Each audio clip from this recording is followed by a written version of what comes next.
Hi everybody. Today's video is going to talk about how you can efficiently study for your Series 7 from the moment you get your materials until your actual test day. I'm Dave Meshkov, one of our Series 7 instructors at Nauman Marks, and I always give this guidance at the outset because I want people to be thinking about using their time wisely. Studying for the Series 7 is a big undertaking.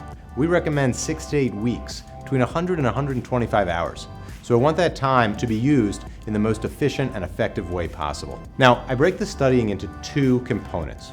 And the first component takes up about 2/3 of the total time you have. And I call this the learning process.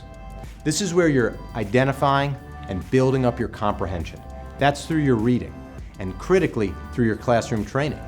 You're going to be focusing on retention and memorization and ultimately the application of that knowledge on the practice exams that you take. Now, if you're studying with us, our Series 7 book's 17 units.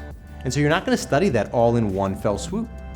Instead, after you've done the reading, after you've come to class, you begin to do the training in more focused and narrow bands. You think about what topics make sense for me to drill on. So maybe you just focus on stocks, or maybe it's bonds, taxes, or rules, or options.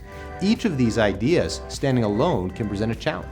And so you want to be using the practice questions, going back to your classroom notes, relying on the textbook to flush out the areas that you are not nailing.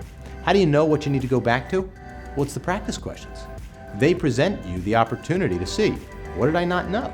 Where was there a gap in my knowledge? What misconception did I have? And so when you're drilling in the learning methodology, you're always scoring your questions as you go. You want to get the immediate feedback. If you don't happen to remember the characteristics of preferred stock now, when are you going to learn it? Now's the time. So you go back to your book, back to your notes, flush that information out. Once you get to about maybe 2 weeks out approximately, you should be consistently able to score 72, 75% on your practice exams. You know the information. And now you want to move to a mastery level, which is where you simulate or replicate the real exam so that you recognize that you're going to be able to pass in real exam conditions. And so it's at this point that you flip the switch to now taking 130 questions in one fell swoop. You're not going to score them as you go because you want to see what is it like to go the full range not knowing your results. And you're not going to be making as many mistakes because you've already spent the investment time learning everything. So here you're focusing on pacing. Can you move through the questions in the 3 hours that you have per section? You're focusing on endurance. What is it like to sit and take 130 questions in one sitting? And you're focusing on timing to make sure you're not getting bogged down or tripped up on any one particular question that's going to undermine your ability to perform overall. Think about this timeline as you contemplate your own study calendar. That what is your goal for the time that you're investing?